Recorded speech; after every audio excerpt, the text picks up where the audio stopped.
Here are the readings for the seventh day in the octave of Christmas. Today's first reading is from the first letter of John, chapter 2, verses 18 to 21, and the Gospel is from the Gospel of John, chapter 1, verses 1 to 18.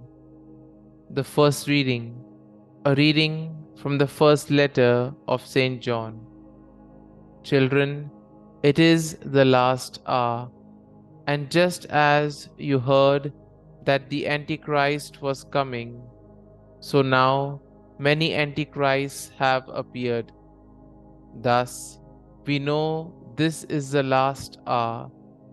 They went out from us, but they were not really of our number. If they had been, they would have remained with us. Their desertion shows that none of them was of our number. But you have the anointing that comes from the Holy One, and you all have knowledge. I write to you not because you do not know the truth, but because you do, and because every lie is alien to the truth. The word of the Lord. Thanks be to God. Responsorial Psalm. Let our response be, let the heavens be glad and the earth rejoice. Sing to the Lord a new song. Sing to the Lord, all you lands. Sing to the Lord, bless his name. Announce his salvation day after day. Response. Let the heavens be glad and the earth rejoice. Let the heavens be glad and the earth rejoice. Let the sea and what fills it resound.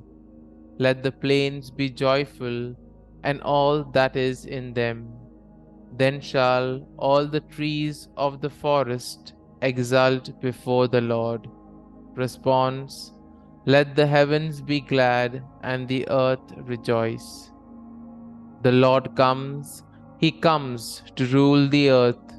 He shall rule the world with justice and the peoples with his constancy. Response. Let the heavens be glad and the earth rejoice. Gospel acclamation. Alleluia, Alleluia. The word of God became flesh and dwelt amongst us. To those who accepted him, he gave power to become the children of God. Alleluia, Alleluia. A reading from the Holy Gospel according to St. John. In the beginning was the Word, and the Word was with God, and the Word was God. He was in the beginning with God. All things came to be through him, and without him nothing came to be. What came to be through him was life, and this life was the light of the human race. The light shines in the darkness, and the darkness has not overcome it. A man named John was sent from God. He came for testimony, to testify to the light, so that all might believe through him. He was not the light, but came to testify to the light. The true light, which enlightens everyone, was coming into the world.